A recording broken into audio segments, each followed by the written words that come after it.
On Friday night, Strikeforce Challengers 14 went down at the Cedar Park Center in Cedar Park, Texas. In the evening's main event, rugged Team Quest representative Pat Healy was paired with undefeated submission specialist Lyle Beerbohm. From the onset, Fancy Pants looked to take the fight to the canvas, but Healy showcased solid takedown defense before trying to force Bierbaum to his back. With a minute remaining in the first, both men had their chances to finish, but neither could gain the edge. The relentless Bierbaum continued to move forward, but Healy was game every step of the way as he looked to secure a Kimura late in the second round. That's tight. That is tight. In the third stanza, both men tried to force their strategy, but the other was able to weather every storm. After a transition clinic, the fight would go to the judges' scorecards, and Pat Healy would get the hard-fought unanimous decision victory on scores of 29-28 across the board. In a catchweight bout of 160 pounds, submission fighter Carlo Prater locked horns with 27-year-old Brian Travers in the night's co-feature. The Brazilian Prater wasted little time as he secured a Darce choke in only 36 seconds in the first round to put Travers to sleep. Carlo Prater in lightning quick fashion.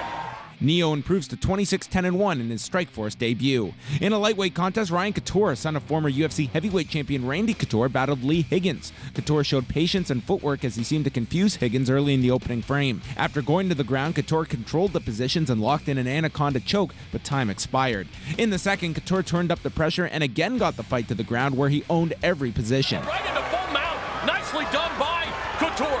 In the third frame, patience paid off as Couture finally managed to get the rear naked choke submission to improve to 2-0.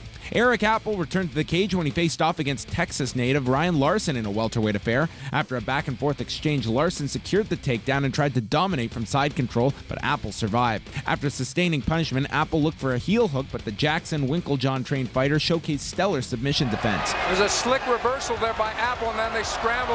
Larson ends back on top. Shades of last weekend's main event between Fyodor Emelianenko and Antonio Bigfoot Silva. However, in the second, Larson secured a top side triangle and finished it off from his back, as Apple had no choice but to submit. In the first fight on the televised portion, Nick Gonzalez squared off against the entertaining Cesar Gracie disciple David Douglas. The 28-year-old Douglas wasted little time as he landed a flurry of punches, one of which dropped Gonzalez to the ground. And here comes the piston-like rights by Douglas. From there, Douglas locked in a rear naked choke that forced the tap out.